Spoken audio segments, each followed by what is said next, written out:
생생경제. 네, 김은경의 생생경제 3부 시작하겠습니다. 금요일에 나가는 생생경제 퀴즈 다시 한번 알려드리겠습니다.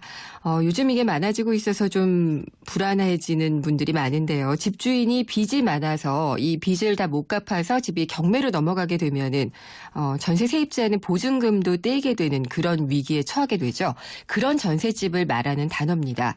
보통 미국에서는 언더워터라고 해서 수면 아래에 잠겨 있다라고 표현을 하는데 우리나라에서는 텅 비었다는 표현을 쓰고 있습니다.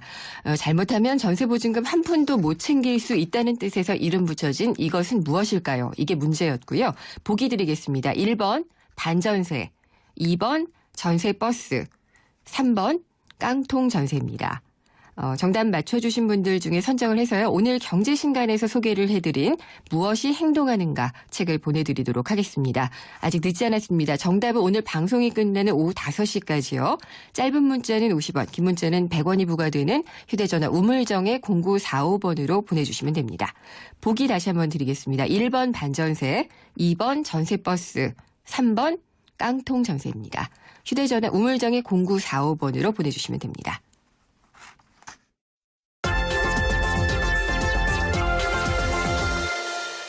김윤경의 생생경제.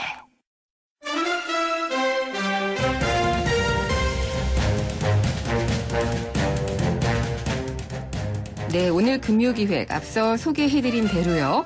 피케티 논란, 피케티 현상을 짚어보도록 하겠습니다. 자본주의, 또 분배, 증세 이런 것들이 다 화두가 되게 만들었다고 해야지 될까요? 촉발했던 어떤 하나의 변수긴 했죠. 토마 피케티 교수의 21세기 자본이 우리나라에도 출간이 됐습니다. 이게 프랑스에서 말고 미국에 이어서는 두 번째로 번역본이 나온 나라라고 하네요. 21세기 자본을 직접 감수하고 해제를 맡으셨던 두 분을 스튜디오에 모셨습니다. 이렇게 두 분 모시기 쉽지 않은데 저희가 영광으로 좀 생각하고 있습니다. 이정우 경북대 경제통상학부 교수님 그리고 이강국 리츠메이칸대 경제학부 교수님이 나오셨습니다. 먼저 이정우 교수님 안녕하십니까? 예, 안녕하세요. 네, 오랜만에 뵙습니다. 예. 이강국 교수님 안녕하십니까? 예, 반갑습니다. 네, 두 분은 계속 뵈셨겠네요. 예, 네. 자주 보는 사이입니다. 그렇군요. 그러면은 바로 그냥 얘기에 들어가야 될 것 같아요. 시간이 아까워서. 일단 이 피케티 교수가 오늘도 방안에서 이야기를 한 것이 굉장히 뜨거운 것 같아요. 예. 21세기의 자본. 이게 다른 거냐. 이제 이러면서 화두를 던졌잖아요. 예. 그게 일단 무엇인지를 이정훈 교수님이 설명을 좀 해주세요. 그 책 내용을 네. 좀 이야기해 달란 말씀인가요? 주장한 내용. 아, 네. 주장한 내용. 예. 예. 이 책 제목이 아주 특이한데요. 21세기 자본 해서 어떤 사람은 칼 막스의 자본론을 좀 연상시킨다. 네. 뭐 그런 이야기도 합니다. 아무래도 그런데 떠올라요. 예. 네. 좀 어떤 면에서는 막스하고 비슷한 면도 있고요. 예를 들어 자본주의의 기본 법칙, 네. 장기적인 법칙 그런 것을 이야기하는 것은 비슷한데요. 사실은 분석 방법이나 이런 것은 전혀 다릅니다. 네. 사실은 정통파 경제학, 주류 경제학의 방법을 써가지고 자본주의의 장기적인 불평등 추세를 분석해냈고요. 네. 그게 시기도 300년에 걸쳐서 있고 또 나라도 대단히 많습니다. 네. 주요 선진국을 다 망라해서 300년간 불평등이 어떻게 변해왔다.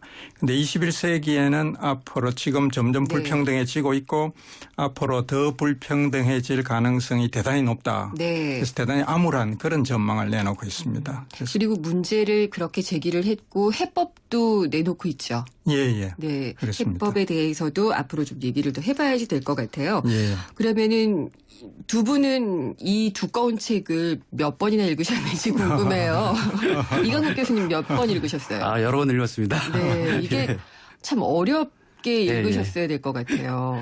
사실 처음에는 그 영문판이 올폼에 나왔을 때 네. 그 전자책으로 읽었고 네. 그 다음에는 이제 그 감수 과정에서 한글판 번역 과정에서 정말 한 대여섯 번은 읽은 것 같습니다. 이게 800페이지 정도 예, 되잖아요. 예, 5-6번. 왜냐하면 교정본을 계속 보고 또 감수를 해야 되니까. 그렇죠. 네. 뭐 특별히 더 어려우셨던 점이나 뭐 에피소드는 없으세요, 이정훈 교수님? 특별히 어려운 것, 책 자체는 그렇게 어려운 내용은 없습니다. 네. 이론이 어렵다든가 그런 건 네. 없고요. 대단히 통계가 많이 나오고 그림도 많이 나오고 네.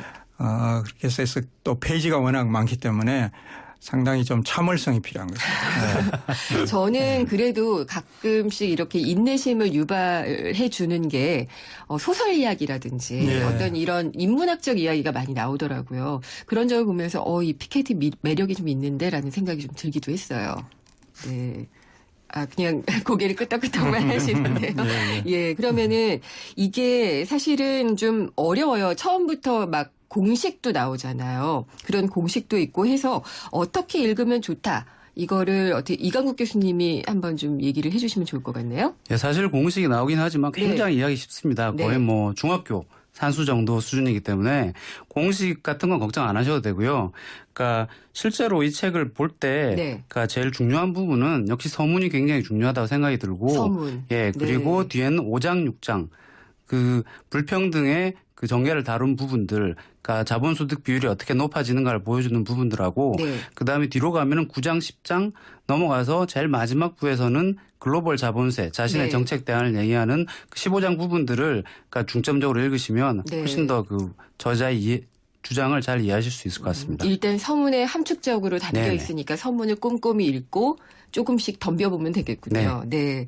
근데 이 공식 있잖아요, 이정호 교수님. 예. 베타는 뭐다, 뭐 이런 식으로 나오던데 그게 그렇습니다. 어떤 공식이죠? 그게 베타라는 것이 네. 한 나라의 자본 총량을 자본 분자에 총량. 놓고요. 네. 분모에는 국민소득을 넣습니다. 네. 그럼 국민소득 대비 그 나라의 자본 총량 예. 또는 자산이라 해도 되고요. 피케티는 자산, 자본, 부를 동의어로 씁니다. 네. 같은 말로 쓰기 때문에 무엇이든 상관없거든요. 그래서 그 비율인데 대체로 그 비율이 나라별로 다른데요. 네. 예를 들어 선진국 같으면은 2, 3 정도 되는 나라도 있고요. 많은 나라가 높은 게 한 5, 6 정도 됩니다. 그 높은 피케티가 게, 말하는 베타. 예. 베타가 5라는 말은 네. 그 나라의 자본 총량이 그 나라 국민 소득의 5배다. 그런 이야기죠. 그러면은 불평등의 정도가 그 자체가 높다? 불평등은 아닌데요. 네. 그게 높으면은 자본이 많고 예. 부가 많다는 뜻이고 또 네. 자산이 많다는 뜻입니다. 네. 그럼 자산에서 소득이 발생하니까요. 그게 이제 자꾸 자산이 소득을 낳고 또 자산을 키우고 네. 그렇게 해서 불평등이 계속되는 그런 메커니즘이 작용하기 쉬운 것이죠. 네. 그래서 베타가 높은 것이 예. 상당히 위험한 지표가 됩니다. 그렇군요. 베타가 높은 나라는 어디였나요? 한국이 그 책에는 빠져 있는데요. 네, 빠져 그 있어요. 책에는 제일 높은 나라가 이태리하고 일본입니다. 예. 두 나라인데 그 나라들도 아직 7이 안 되거든요. 네. 그런데 한국에 대해서 예. 최근에 이제 국민 대차 대조표가 발표돼 가지고요. 네. 원래 5월에 나왔거든요. 예. 그래서 몇몇 경제학자들이 계산을 해놓은 게 있는데 거기에 의하면 7이 넘습니다. 한국은. 1등이네요. 현재로서는 1등 세계에서 예. 가장 높은 셈이죠. 불평등 베타가. 정도가 가장 예. 높은 나라라고 할 수 있는데 이게 그러니까 불평등 정도가 높은 것을 이제 자본에 대한 이야기로 풀어주셨어요. 그러니까 이게 돈이 돈을 버는 것이 노동이 돈을 버는 것보다 더 많은 것이 불평등하다라고 본 것이죠. 그렇죠. 예. 그렇군요. 그래서 우리나라가 이제 불평등하다라는 그런 통계도 나온다고 했는데, 이게 공교롭게도 굉장히 피케티 현상이라는 게 전 세계적으로 번졌고, 특히 우리나라에서는 아주 열풍이 우리나라라서 그런지 모르겠지만 굉장하거든요. 이강국 교수님 보시기에는 이런 열풍의 배경은 뭐라고 생각하세요? 그 사실은 이게 이 책이 프랑스에서 나왔을 때보다 네. 미국에서 번역 출판됐을 때 그러니까요. 굉장히 그 인기를 많이 끌었고 예. 열풍이 되었습니다. 정말로. 네. 자세히 그 이유는 첫째로는 우선 이 피케티 교수의 연구 업적이 굉장히 대단한 것이다. 라는 것이 가장 중요한 이유인 것 같습니다. 말씀하셨듯이 그 300년이 넘는 네. 그런 역사적 데이터를 분석해서 자본주의 안에 내재했던 네. 그 불평등의 동학 네. 를 분석했다는 것은 굉장히 뛰어난 연구 업적이라고 할 수가 있죠. 실제로 뭐 노벨상을 받으신 솔로 교수나 크루반 교수 같은 사람들이 네. 경제학에서 새로운 역사를 쓰고 있다라고 표현할 정도로 네. 대단한 업적이라고 할 수 있고 그와 함께 또 지적할 수 있는 것은 현실에서 불평등이 굉장히 심화되고 있다는 것이죠. 사실 네. 프랑스보다도 미국이 불평등이 훨씬 더 심한 나라가 아니겠습니까? 특히 그 80년대 이후로 거의 30년 동안 네. 상위 소득으로 집중되는 그런 집중도라든가 진위계수라든가 여러 가지 불평등이 지표들이 굉장히 악화되고 있기 때문에 그런 현실이 미국에서 네. 이 책이 굉장히 인기를 끌었던 큰 이유라고 할 수 있겠습니다. 그러니까 오늘 아마 강연의 주제도 그거였던 것 같은데 1%대 99% 이게 그 월가 점령 행위로 나타났던 그때 그 불평등에 대한 불만이 표시됐던 그런 것이었잖아요. 그러면 우리나라는요, 이정호 교수님, 예, 예. 미국에 예. 이어서 우리나라에서 출간이 됐고요. 우리나라에서도 지금 뭐 반론도 많이 나오고 굉장히 열풍인데 예. 배경은 어떻게 예. 보시나요? 그래서 우리나라는 아주 특이한 것이 네. 피케티 책 번역이 나오기 전에 이미 네. 피케티 책을 비판하는 책이 먼저 네, 나왔습니다. 네, 맞아요. 예. 그래서 심포지엄도 열리고요. 네. 그저께도 전경련에서 예. 반박하는 심포지엄을 크게 열고 이렇게 했거든요. 그래서 다른 나라에 좀 볼 수 없는 현상이고 대단히 민감하게 반응을 하는데 저는 그럴 필요는 없다고 생각합니다. 민감할 필요는 없다. 너무 민감하게 네. 대단히 민감하게 이걸 이데올로기적으로 받아들이는 것 같아요. 아, 예. 예. 그런데 실제로 피케티 이야기는 객관적이고 실증적인 자료를 가지고 300년 동안의 여러 자본주의 국가의 그 불평등의 변화 이것을 추적을 하고 네. 그걸 가지고 정책도 제시하고 이렇게 하거든요.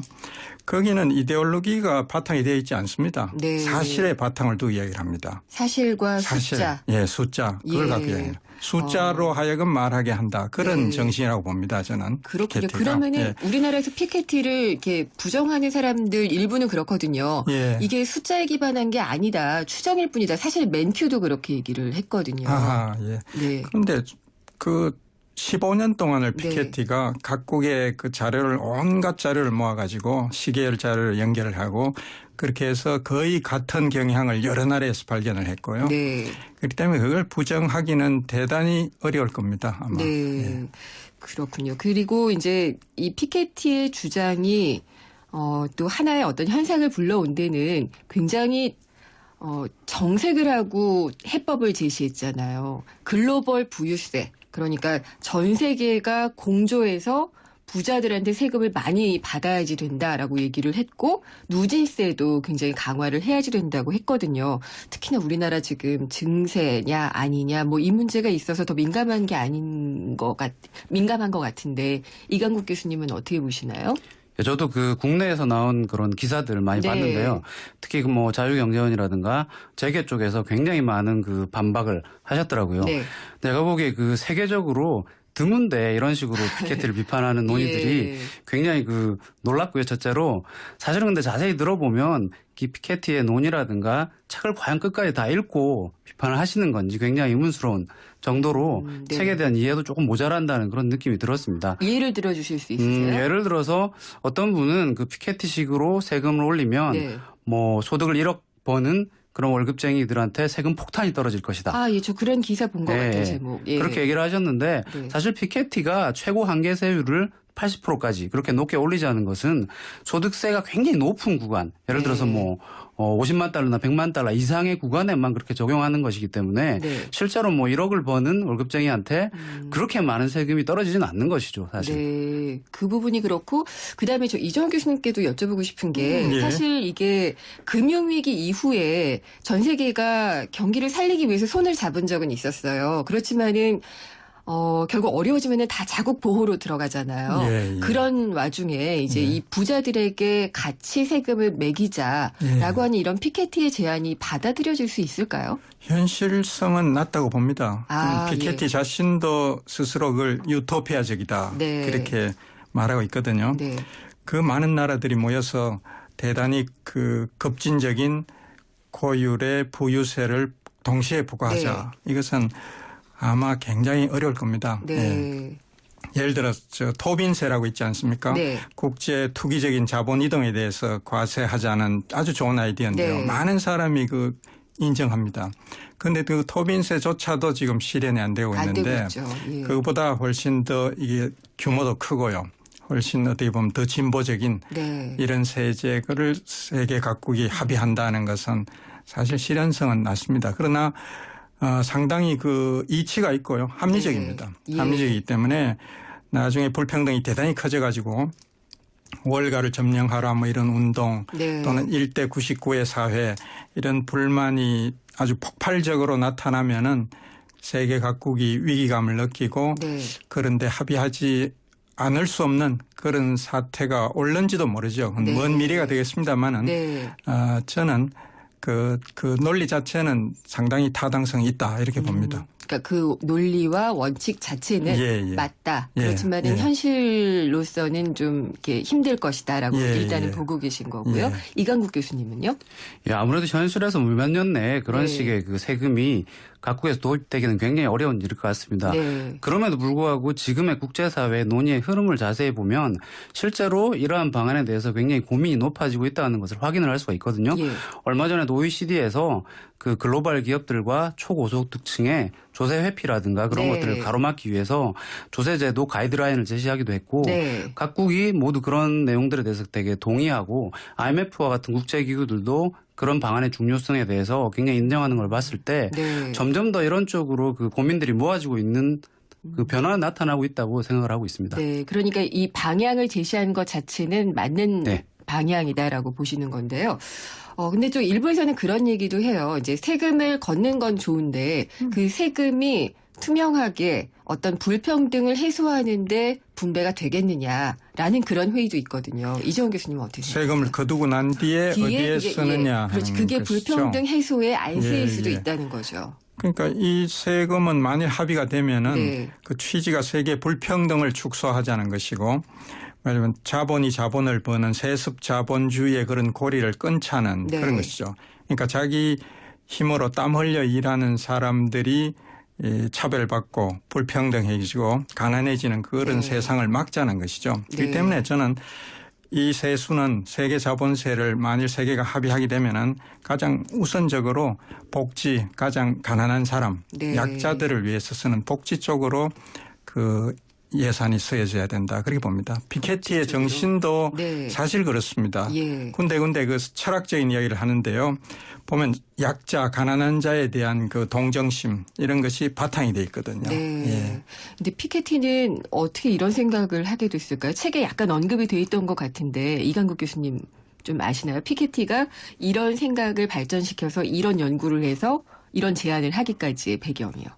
기본적으로 그 피케티 교수가 네. 그 책에서도 밝히듯이 자신이 그 현실 사회주의에 몰락해서 사실 실망을 많이 했고 네. 그리고 그러니까 현실적으로 되게 활동하고 있는 좌파들과는 거리가 좀 있다라고 밝히고 있습니다.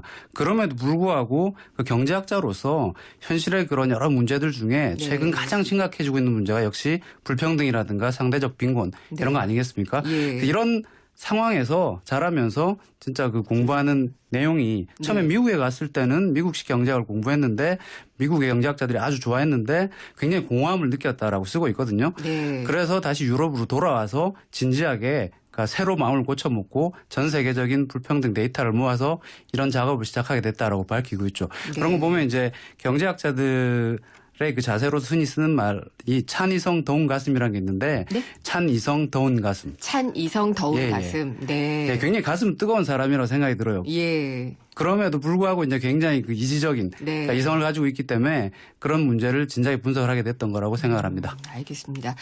얘기하면 할수록 여쭤보고 싶은 것도 많고 피케티에 대한 부분들을 많이 얘기하고 싶은데요. 여기서 한번 좀 잠시 쉬었다 가야 될 것 같습니다. 금요기획 피케티 논란이 우리 사회에 시사하는 점에 대해서 지금 이야기를 하고 있고요. 굉장히 어려운 두 분 모셨습니다. 21세기 자본 직접 해제와 감수를 맡으셨던 이정우 경북대 경제통상학부 교수님 그리고 이강국 리츠메이칸대 경제학부 교수님을 모시고 함께하고 있습니다.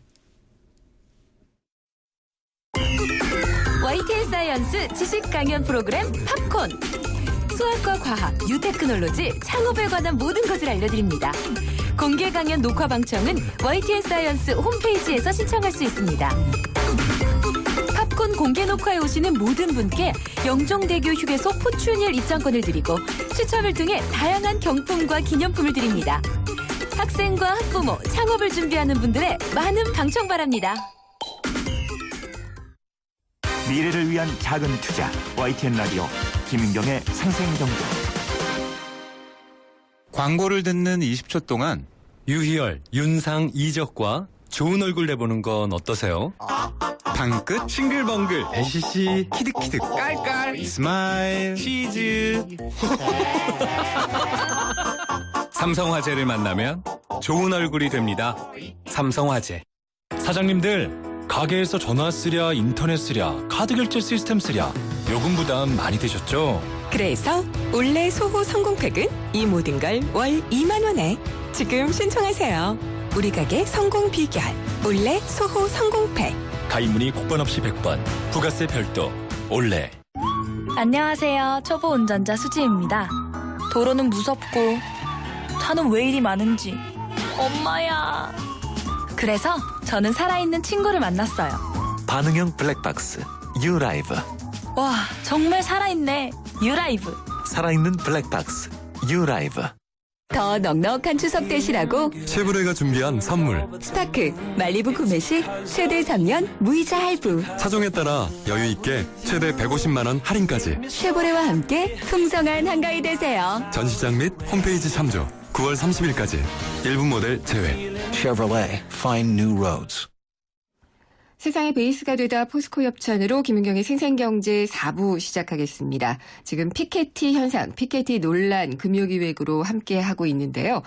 이정우 경북대 경제통상학부 교수님, 그리고 이강국 일본 리츠메이칸대 경제학부 교수님, 이 토마 피케티 교수의 21세기 자본을 직접 이 감수 해제하신 두 분을 모시고 얘기를 하고 있습니다.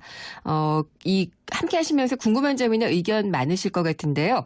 50원이 부과되는 샵의 0945번, 샵의 0945로 문자 메시지를 통해서 질문 주시면은요, 저희가 함께 고민해보는 시간을 갖도록 하겠습니다.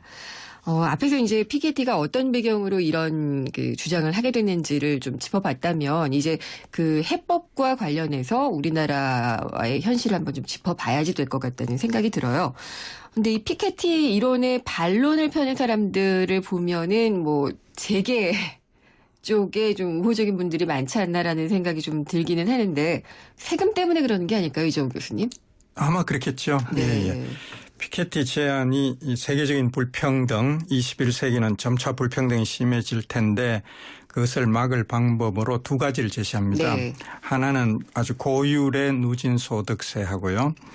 그 누진소득세율의 최고 세율을 가장 부자들이 내는 네. 세율이 지금 대체로 한 30% 되거든요. 네. 세계적으로.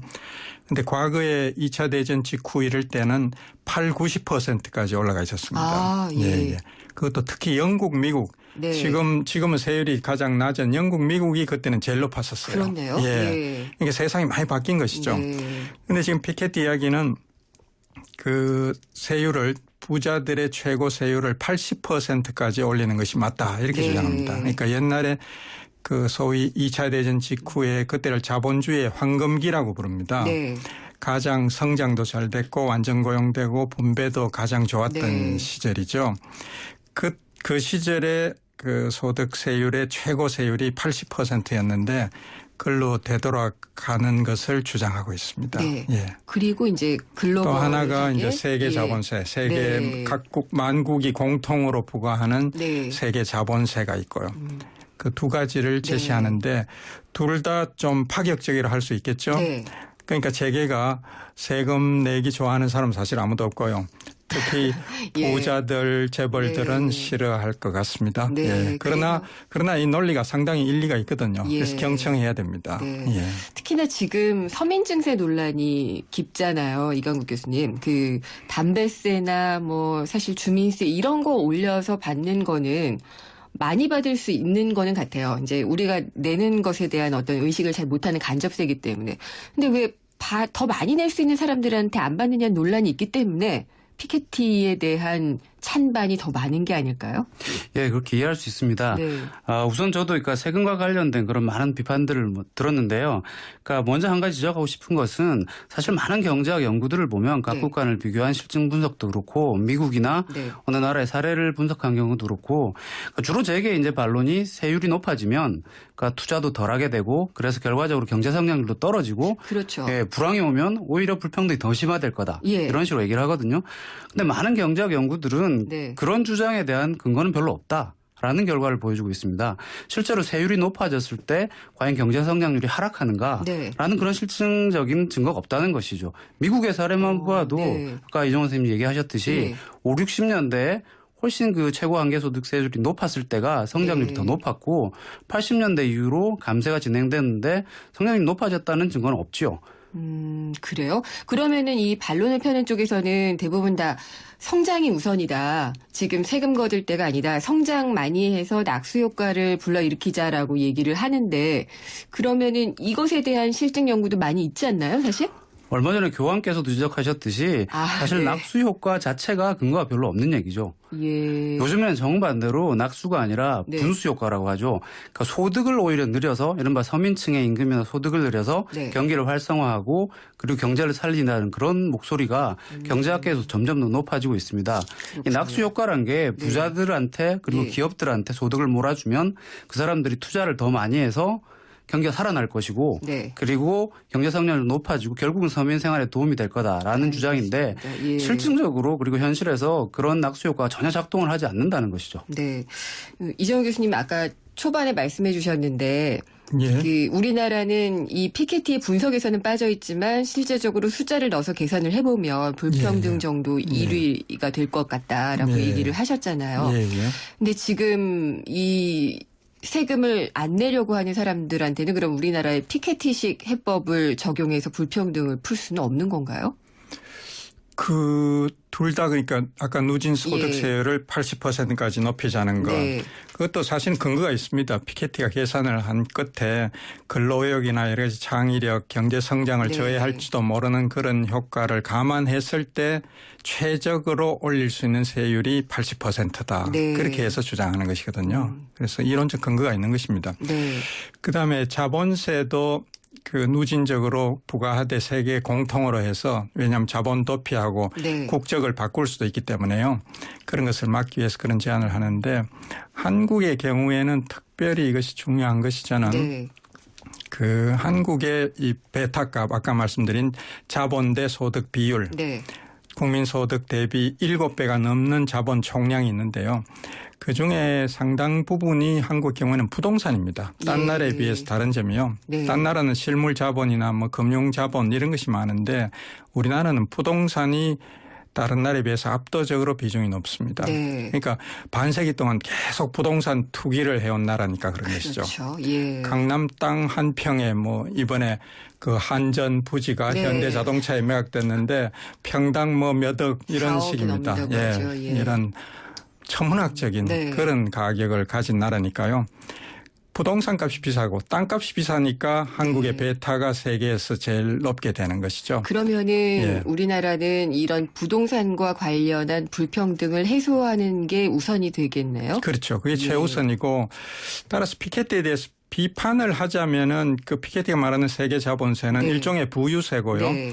부의 그 구성에 대해서 아무런 차별을 두지 않습니다. 네. 금액에 대해서만 그냥 누진세를 네. 과세할 뿐이죠. 그러나 우리가 좀 생각해 보면은 그 부의 구성에서도 정말 좀 피땀 흘려서 열심히 모은 네. 자본도 있을 것이고요. 네, 네. 사실은 그냥 불로소득적인 네. 부동산 투기에 의한 네. 그런 것도 상당히 있는데 그런 경우에 당연히 후자 부동산 투기에 의한 불로소득 이런 네. 쪽을 더 중과시하는 것이 맞겠죠. 그러면은 이 어떤 그 자본이 벌린 내용도 파악을 해서 예, 예. 어떤 그 가중을 달리 둬서 세금을 부과하자는 말씀이시네요. 그렇죠. 그렇게 하면은 저는 예. 그 글로벌 자본세의 그 아이디어가 더 좋아질 것으로 그렇게 봅니다. 그런데 예. 이제 부자들이 대부분 또 부동산 많이 갖고 있는 분들이라 더 반대하시지 않을까 싶은데요. 근데 성격을 따져야죠. 자본의 성격이 네. 생산적인 자본이냐 아니면은 예. 정말 그 불로소득이고 자기 땀 흘리지 않고 공짜로 네. 번 것이냐. 그래서 가장 대표적인 불로소득이 토지로부터 발생하는 것이죠. 알겠습니다. 예. 그러면은 지금 그 이가국 교수님은 일본에서 이 가르치고 계시잖아요. 네. 일본의 경우에는 정말 간접세 중에 최고라고 할 수 있는 소비세를 올렸잖아요. 네. 우린 아직 손도 못 대고 네. 있고 올리기 어려운. 그래도 일본인들은 감내를 하더라고요. 근데 우리는 조금만 올려도 사실 조세 저항이 크거든요. 저만 해도 그렇고요. 이 뭐 어떤 차이가 있는 걸까요? 글쎄요. 사실 일본인들 같은 경우는 정부가 어떤 정책을 했을 때 그렇게 뭐 많이 비판적이거나 네. 그렇지 않기 때문에 한국 사람들과 비교하자면 예. 사실 소비세를 올리는 것에 대해서 별로 저항이 크지는 않았던 것 같습니다. 왜냐하면 네. 특히 일본 재정 자체가 굉장히 엉망이기 때문에 국가 부채가 GDP에 비해서 거의 230% 그렇죠. 정도 되기 때문에 예. 이렇게라도 세금을 올리지 않으면 재정위기가 올 가능성이 있기 때문에 이걸 막기 위해서라도 꼭 올릴 필요성이 있었다는 것이죠. 네. 그렇지만 한국과 비교하자면 상당히 다른데요. 한국 같은 경우는 최근에 그 담배값 인상 얘기하면서 증세 논란이 되고 있지 않습니까? 네. 가장 큰 문제는 그거라고 생각을 해요. 그러니까 세금을 올리는 게 제가 생각해도 필요하다는 생각이 들거든요. 한국에서도. 왜냐하면 사실은 정부의 그 소득 재분배랄까 그리고 선진국과 비교했을 때 세금 그리고 사회복지의 비율이 굉장히 낮지 않습니까? 네. 선진국에 비해서 한 반 정도밖에 안 되는 것 같고 이런 상황에서 복지를 하겠다고 했으면 근데도 재원이 없으면 세금을 올리는 게 맞죠. 네. 근데 세금을 올릴 때 예. 무엇부터 올리든가 하는 게 중요한 것인데 당연히 더 많이 버는 사람이 그리고 더 많이 버는 기업들한테 부담을 먼저 지우는 게 순리가 아니겠습니까? 그게 조세 정의 맞죠? 네, 그게 조세 예. 공평성이죠, 정말. 네. 그러니까 그게 어긋나게 되니까 예, 다들 그렇습니다. 저항이 더 예, 심각한 예. 게 아닌가 싶어요. 거기에 대해서 제가 좀 더 예, 덧붙이자면요. 그래서 복지를 늘리는 것은 맞고요. 한국이 너무 정부 규모가 작고 세금을 적게 거두는 나라입니다. 네. 국민소득 대비 20%거든요. 한국의 네. 세금 크기가. 그런데 선진국 또는 OECD 국가들은 적은 나라가 30%, 네. 중간은 40%, 높은 나라 북유럽은 50%입니다. 지금 말씀하시기에 조세 부담 조세 부담, 국민소득 대비 네. 30, 40, 50 세 집단이 있는 것이죠. 그런데 우리는 뚝 떨어져서 20에 있어요. 네. 그리고 복지를 하겠다 그러면 이건 말이 안 되는 것이죠. 그래서 증세의 필요성을 국민들에게 설득하고 네. 무슨 세금부터 거두는 것이 맞겠느냐 그런 것을 토론을 해야 됩니다. 네. 그런데 그런 것은 하지 않고 증세는 없다고 하면서 네. 만만한 서민들을 상대로 해서 주민세를 올리겠다. 이게 아주 역진적입니다. 서민들한테 부담이 더 커지죠. 네. 그리고 담배값을 인상하겠다. 담배 피우는 사람들이 서민들이 더 많이 피워요. 그렇죠. 예. 예. 이건 아주 저는 전공법이 아니고 좀 비겁하다. 예. 그렇게 소득세와 생각합니다. 법인세를 먼저 건드렸어야 되겠죠. 그렇죠. 소득세나 예. 또는 종부세. 예. 아까 제가 토지 문제 말씀드렸습니다. 네. 한국의 이 부동산 투기의 그 가장 큰 문제점이 그것이거든요. 네. 그런 소비세 또는 소득세 이런 것입니다. 네. 그런 것들을 전공법을 써야지 주민세, 담배세 이것은 서민 호주머니를 터는 아주 네. 저는 비겁한 방법이다 이렇게 생각합니다. 근데 뭐 제가 여기서 왜 그랬을까요라고 질문을 드리면 답변은 못 하실 것 같아서 다른 얘기로 넘어가도록 하겠습니다. 그러면은요, 지금 이제 아마 장하성 교수님도 최근에 책을 내신 것 같고 뭔가 주장을 하신 것 같은데 피케티의 처방에 대해서 얘기를 한 부분이 있더라고요. 이게 책에 들어있는 건지 모르겠지만 피케티의 해법은 우리나라에 맞지 않다. 지금 세금을 통해서 세금을 걷어서 분배를 더 하겠다라는 것이 옳지 않다라고 얘기를 했거든요. 이강욱 교수님은 어떻게 보세요? 우리나라에 안 맞아요? 글쎄요. 한국의 이 세금 수준이나 사회복지 네. 지출의 규모를 생각했을 때 복지 지출만 얘기를 하자면 GDP의 한 9% 정도 되기 때문에 OECD 평균 수준의 반도 안 되거든요. 그러니까 오히려 그런 걸 생각했을 때는 그러니까 공평한 방식으로 네. 세금을 더 걷어서 복지 지출을 늘리는 건 분명히 중요하다는 생각이 들어요. 근데 이제 세금뿐만 아니라 다른 네. 여러 가지 정책 대안도 있지 않을까라는 생각을 하는 거죠. 예를 들어 최저임금이 굉장히 낮기 때문에 네. 그런 것을 현실화해 올린다든가 그리고 그 2차적 분배 정부의 정책에 기초한 2차적 분배 말고 노동시장에서 실제로 임금과 윤으로 나뉘어지는 네. 1차적 분배라고 있지 않습니까? 그러니까 저임금을 받는 비정규직 노동자들이 너무 많으니까 그런 문제들을 해결해서 1차적 분배를 해결하기 위한 노력 그런 것도 네. 꼭 필요하다 생각이 드는 거죠. 그러니까 비정규직의 정규화 같은 것들을 좀 꾀하고 그렇습니다. 예, 노사 간의 어떤 좀 합의나 효율 같은 것도 좀 높이고 최저임금도 많이 높이고 이런 노력이 같이 예, 필요하겠죠. 맞습니다. 예, 그렇습니다. 그런 것들을 하겠다라고 말은 했던 것 같아요. 그러니까 그런 것들이 사실은 비정상의 정상화 부분들이기 때문에 아마 정부도 안 하겠다고 얘기를 한 것 같지는 않은데 실제로 보이는 것은 별로 없기 때문에 그렇고요. 근데 뭐 제가 자꾸 이렇게 실명을 거론해서 그렇습니다만 장하성 교수님 얘기하셨을 때는 자본이 돈을 더 많이 벌고 있는 것도 틀리다라고 얘기를 했어요. 이정우 교수님. 예, 그게 이제 R과 G의 문제인데요. R&D라고 R과 G. 하죠. 예. 그게 이제 피케티 책 전체 예. 한 권을 요약하면은 한 단어로 요약하면 R이 G보다 높다 네. 이겁니다. R이란 게 자본의 수익률이고요. G는 경제 성장률이거든요. 네. 경제 성장률과 자본 수익률 사이의 경쟁인데 거기서 이제 R이 G보다 높게 되면은 자본 쪽에 점점 더 많은 소득이 몰리고 불평등이 심해진다. 그런 것이거든요. 그게 핵심인데 장하성 교수 제가 책은 아직 안 읽어봤습니다만 인터뷰를 보니까 장 교수 주장이 한국은 다르다. 한국은 R보다 G가 더 높은 나라다. 이렇게 말씀을 하셨는데 그건 제가 좀 잘 이해가 안 됩니다. 예. 한국은 왜냐하면 R이 한국의 R은 대체로 한 5%, 그게 세계 보편적인 숫자거든요. 자본 수익률은 한 5% 되고 성장률은 최근에 뭐 3% 되니까요. 그 역시 R이 G보다 높은 나라인데 왜 그런 말씀을 하셨는지는 잘 모르겠습니다. 이강국 교수님. 아무래도 장하성 교수님께서는 각각의 금융자산의 수익률을 보셨을 것 같아요. 그러니까 아마 그렇게 얘기를 하셨던 것 같은데 부동산이라든가 주식이라든가 채권이라든가 이런 거의 수익률을 계산해보니까 그렇게 높지 않더라 이 얘기셨는데 사실은 그 피케티 방식으로 R을 계산하는 것은 그 자본소득이 하는 그 모든 수익을 합해서 거시적으로 집계를 한 다음에 그것을 그러니까 국민총 자본으로 나누는 식으로 계산을 하거든요. 그러니까 계산 방법이 굉장히 틀린 것이죠. 그렇군요. 그러면은 어쨌든 이게 전체적으로 계산을 할 때는 우리가 R이 G보다 높은 게 맞다. 자본이 돈을 노동보다 더 많이 버는 게 맞다라고 지금 말씀을 하신 걸로 보겠습니다. 그러면은 그 아까 잠깐 또 얘기하셨던 이제 세금 얘기에서 이제 뒷부분에 얘기하셨던 해법들, 이제 노동정책이라든지 임금 같은 것들을 바꿔서 하는 그런 분배 얘기를 했었는데요. 그거는 그냥 정부가 추진력만 가지면은 될 수 있는 거 아닌가 싶기도 한데요. 이정우 교수님. 예.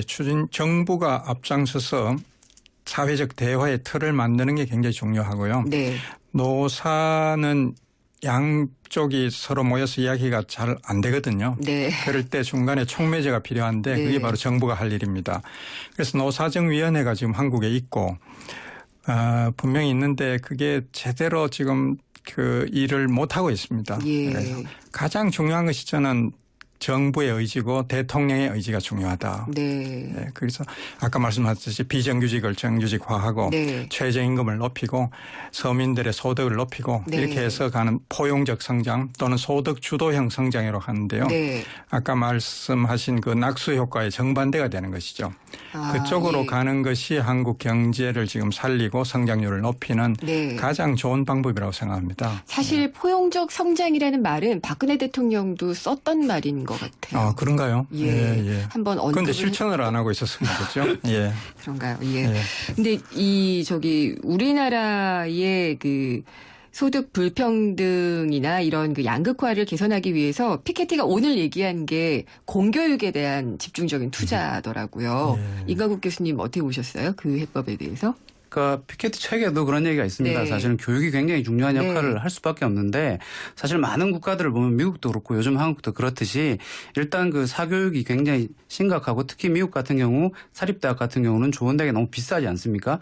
그래서 사실은 좋은 대학에 가는 학생들의 부모들이 대부분 부자라는 것이죠. 우리도 그렇게 되고 한국도 마찬가지로 그렇게 되고 있는 것 같고요. 그런 것을 생각했을 때는 역시 그 가난한 집에서 태어나도 똑똑하다면 능력만 있다면 열심히 공부해서 좋은 교육을 받을 수 있는 그런 세상을 만드는 것이 사실은 소득 불평등 그리고 사회적 계층 이동성을 개선할 수 있는 가장 중요한 역할을 할 수가 있는 것이겠죠. 개천에서 용이 안 나잖아요. 지금은 거의 다 죽은 것 같습니다. 개천표 용이 안 보이는 그런 상황인데 일본은 어때요? 이강국 교수님? 일본은 한국보다는 좀 나은 것 같습니다. 근데 일본도 마찬가지로 최근에 보면 일본은 대학 밑에 대학 소속의 초등학교, 중등학교, 고등학교가 있거든요. 그러니까 이른바 사립학교들인데 굉장히 비싸요. 다른 공립학교들보다는.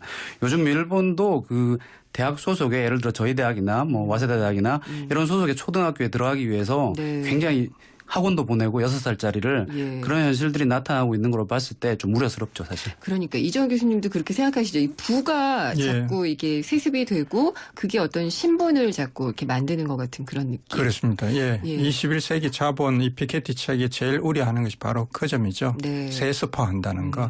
그럼 자본주의의 그 활력을 잃게 되는 것이죠.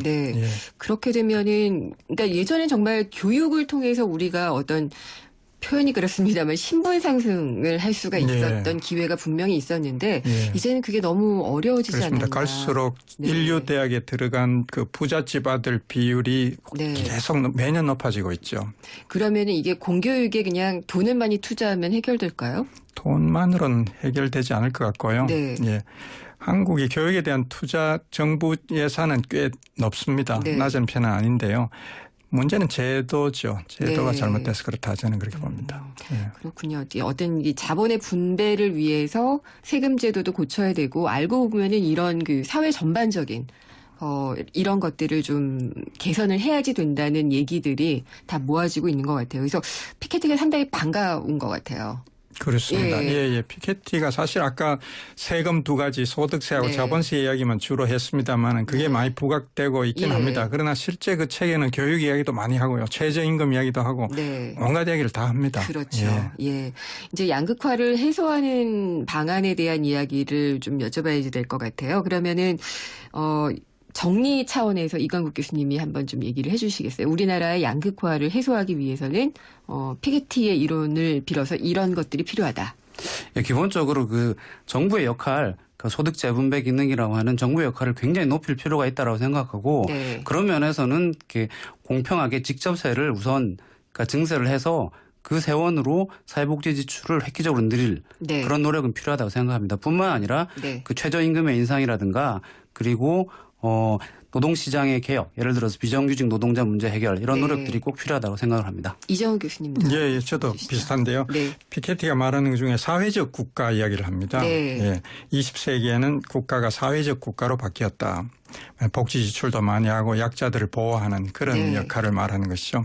그래서 보면은 한국의 이 국가는 사회적 국가로서는 역할을 제대로 못했다고 볼 수 있고요.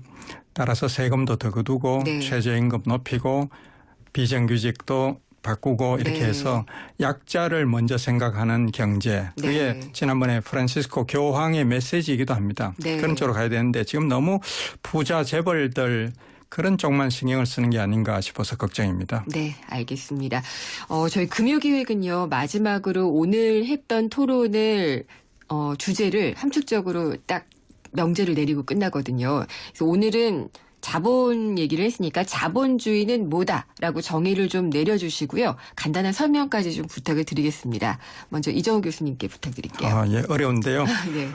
저는 자본주의는 불평등과 성장이다 이렇게 생각합니다. 불평등과 성장이다. 두 가지 성격을 가지고 있다고 생각합니다. 한편으로는 대단히 불평등하고요. 빈부격차가 심해지기 쉬운 그런 체제인 동시에 그러나 그 속에 또 활력이 있고 성장을 하기에 유리한 그런 체제이고 인류 역사를 보면 또 가장 성장이 빠른 시기이기도 합니다. 그래서 불평등의 요소는 좀 낮추고 성장의 요소는 높이는 그런 노력이 필요한데요. 그런 점에서 다소 정부가 좀 더 분발을 해야 되지 않느냐 그렇게 생각합니다. 그러니까 불평등과 성장이다. 두 개의 얼굴을 가지고 있다. 그렇게 생각합니다. 두 개의 얼굴, 두 개 바퀴라고 얘기를 할 수도 있을 것 같네요. 바퀴라 해도 좋고요. 같이 가야지 되는 거고. 이광국 교수님, 자본주의는 뭐다? 저는 좀 더 다른 관점에서 자본주의는 결국 정치다라고 얘기를 하고 싶습니다. 정치다? 사실 자본주의도 여러 가지 모습이 있거든요. 좀 덜 불평등한 괜찮은 자본주의도 있고 더 나쁜 그런 자본주의도 있죠. 한국에서도 아까 양극화를 해소할 수 있는 방안 얘기들을 많이 하셨는데 사실 그게 안 되는 이유는 정치 때문이죠. 정치적 반대가 심하고 그게 필요한데도 정치적 노력이 모자라서 그런 거 아니겠습니까? 피케티도 책에서 이 사회 경제적인 변화를 위해서 정치의 노력이 꼭 필요하다고 강조를 하고 있습니다. 그런 면에서 봤을 때 저는 자본주의도 결국 정치다라고 얘기하고 싶습니다. 결단이다라고 얘기를 하시는 것처럼 저는 들리네요. 네, 알겠습니다. 뭔가 누가 총대를 메고 가야지 되는 부분은 분명히 있는 것 같습니다. 시간이 너무 짧습니다. 지금까지 그 피케티 현상에 대한 이야기를 이 피케티 교수가 쓴 21세기 자본 감수와 해제를 맡으신 이정우 경북대 교수님 그리고 이광국 리츠메이칸대 경제학부 교수님과 함께 얘기를 나눠봤습니다. 두 분 오랜 시간 감사합니다. 수고하셨습니다. 고맙습니다. 삼성 신도시 분양 속보입니다. 눈앞엔 골프장 조망, 단지 앞엔 초중고교와 도서관, 중심 상업시설까지 가까운 968세대 대단지가 옵니다. 상위 40개 건설사 중 부채 비율이 두 번째로 낮다는 그 동일이죠? 삼성이 아껴둔 중소형 대단지, 고양 삼성 7블럭, 동일 스위트 1차. 문의 02381-7373. 반도여보라 김윤욱입니다. 역시 동탄이 신도시 하면 시범단지죠. 10월 시범단지의 마지막 유보라 아이비파크 4.0이 찾아옵니다. KTX 동탄역과 중앙공원, 게다가 복합화 초교 혜택까지. 와우! 역시 마지막이라 더 대단하네요. 반도 유보라 아이비파크 4.0 문의 031-8003-1800. 안 보이니까 감추죠. 별일 없겠죠. 손발톱 무좀 방치하면 손발톱 건강을 잃을 수 있습니다. 이젠 풀케어. 국내 최초 갈거나 닦을 필요 없이 오니텍 특허 기술로 침투는 빠르게. 와, 정말 좋아졌다. 방치하지 말고 풀케어 하세요. 이탈리아 글로벌 제약회사 메나리니. 효주 언니, 타이어 공개합이 뭐야? 효주 언니, 얼라이먼트가 뭐야? 언니, 타이어도 보험이 있어? 언니, 윈터 타이어로 바꾸면 쓰던 타이어는? 릴렉스. 그냥 마음까지 맡길 수 있는 T스테이션 가서 스마트 케어 받아봐. 알아서 다 해줘. 한국 타이어. T-스테이션. 현대자동차의 버라이어티한 SUV 라인업. 강렬한 스타일의 투싼, 강인한 외관, 편안한 승차감의 산타페, 더 넓은 공간의 맥스 크루즈, 프리미엄한 베라 크루즈. 선택의 기준은 달라도 답은 현대자동차 SUV 라인업. New thinking, new possibilities. 현대자동차. 네, 생생경제 퀴즈 정답은 깡통 전세였습니다. 당첨되신 분들 세 분입니다. 0024-3799-8846님께 경제신간 보내드리도록 하겠습니다. 생생경제 오늘 방송은 홈페이지와 팟캐스트에서 다시 듣기 또 다운로드해서 들으실 수가 있습니다. 저는 다음 주 월요일에 돌아오겠습니다. 김은경이었습니다.